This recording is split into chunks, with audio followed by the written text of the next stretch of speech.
नमस्कार दोस्तों, C S centre में मैं आपका स्वागत करता हूँ। मैं एक नया टॉपिक लेकर के आज फिर टू द पॉइंट में आया हूँ, जो हमेशा न्यूज़ में होता है तो इसलिए इम्पोर्टेंट से बन जाता है।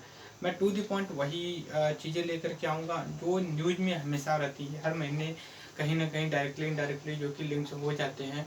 अगर मैं इस समय यहाँ पे दो ऑर्गेनाइजेशन की बात कर रहा हूँ, दो ग्रुप की, जिसमें G8 है और उसी को G7 भी बोलते हैं, और एक G4 है। मैंने प्रीवियस ही क्लास में डिस्कस किया था G20 के बारे में। तो जी का यहाँ पे मतलब होता है group of the country, right. तो यहाँ पे G7 G8 group of the country है और एक साइड G4 है। मैं यहाँ पे लिखा हूँ G20 भी, यहाँ पे आप देख सकते हैं। तो इसलिए मैं यहाँ पे लिखा हूँ कि आपको क्लियरिटी हो कि मतलब क्या है ये। देखिए, दो चीज़ें हमने प्रीवियस ईयर में क्लास करते हैं, इकोनॉमिक्स या अर्थशास्त्र के पॉइंट ऑफ व्यू से, जो है कि काफ़ी इंपॉर्टेंट फाइनेंस स्टेबिलिटी के बारे में बात करता है, राइट। तो ये दोनों ग्रुप थोड़ा सा, अब ऐसा नहीं कि एक ही पैरामीटर के बने हुए हैं, इनका अलग अपना एम है, इनका अलग अपना एम है, तो इसलिए इंपॉर्टेंट बन जाता है।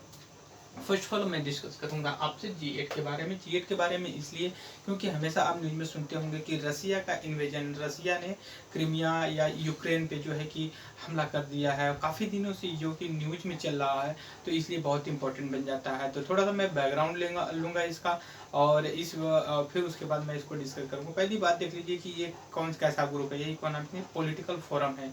Political forum in the sense कि ये ग्रुप जो G7 G8 हैं, इनका जो है कि पॉलिटिक्स से रिलेटेड होता है, ना कि कोई इकोनॉमिक डेवलपमेंट से, इन्वायरमेंट से रिलेटेड होता है। जैसा कि G20 में था इकोनॉमिक और जो है कि उनका डेवलपमेंट सिस्टम इकोलॉजी, इकोनॉमिक्स और इन्वायरमेंट से रिलेटेड था। तो बट वैसा नहीं है G8 का। मतलब G8 का कम्प्लीटली पोलिटिकल। फॉर एग्जाम्पल, जब यूक्रेन में रशिया का इन्वेजन हुआ, तो G7 मिल करके जो है कि इसको काफ़ी बैन लगा दिए रशिया के ऊपर कि ये अपना एक्सपोर्ट, इंपोर्ट एक्सपोर्ट पे काफ़ी इन्फ्लुएंस इम्पैक्ट पड़ा रशिया के।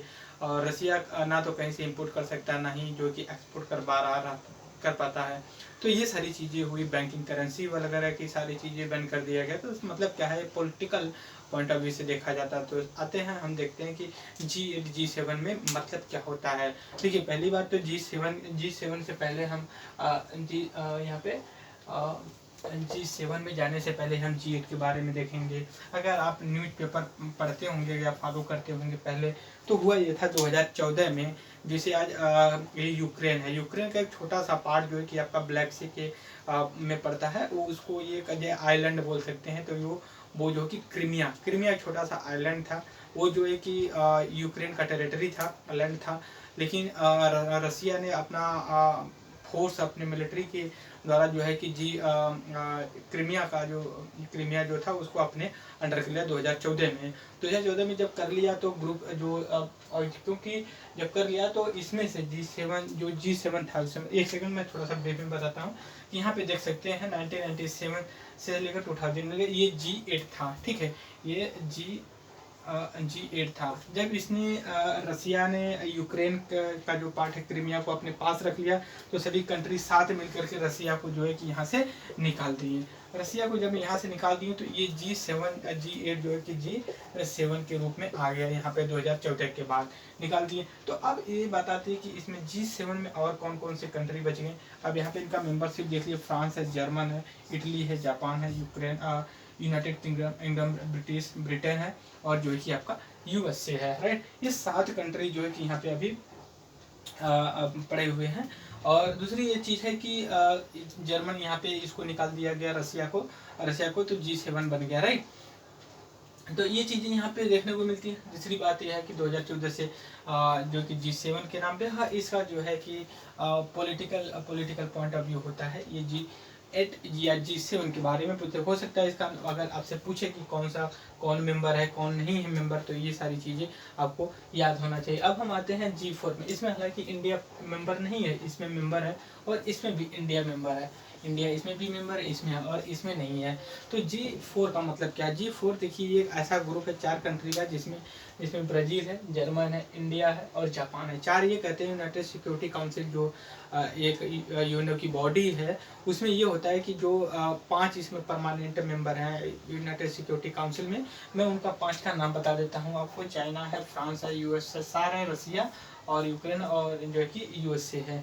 तो ये चाहते हैं जो 4 कंट्री के हमें भी P5 में जो कि इंक्लूड किया जाए, क्योंकि इनके पास एक वीटो होता है। अगर कोई भी कानून वगैरह आते हैं यूनाइटेड सिक्योरिटी काउंसिल में, यूनाइटेड नेशन में, तो ये जो कि वीटो कर देते हैं, मतलब ऐसा वोट डाल देते हैं। अगर एक भी अगर प्रस्ताव के खिलाफ वोट डाल दिया तो वो प्रस्ताव पास नहीं होता। इसलिए तो इस इंडिया का जो कि फोर्स है, इंडिया ये 4 कंट्री मिल करके जो कि कहते हैं कि जी ग्रुप ऑफ द 4 कंट्री का है, और हम जो है कि इसमें परमानेंट सीट चाहते हैं। और 2005 में से काम कर रहा है, G4 है। अभी तक ऐसा का कोई सक्सेसफुल नहीं हो पाया है, तो इसलिए इम्पोर्टेंस बन जाता है। तो अगर आपसे क्वेश्चन पूछता है तो वो पूछेगा G4 के मेंबर कौन कौन ऐसे हैं, क्या इंडिया इसका मेंबर है, और इसका एम क्या है, permanent seat in the United security council के लिए है।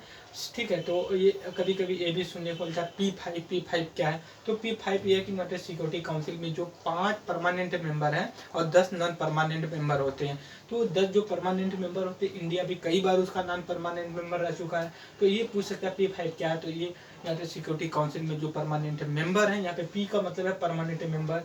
तो यहाँ पे है चाइना है, फ्रांस है, रसिया है, यूक्रेन है, यूएसए है, और ये 2005 में इस्टेब्लिश किया गया है। तो इसमें डिफरेंसेस पता हो जाना चाहिए कि क्या क्या डिफरेंसेस है।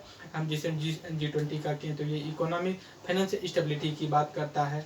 जो हम G7 या G8 के बारे में करते हैं, पॉलिटिकल ग्रुप है, ये कहीं ना कहीं ये पॉलिटिकली मोटिवेटेड होता है, आइडियोलॉजी से भी मोटिवेटेड है।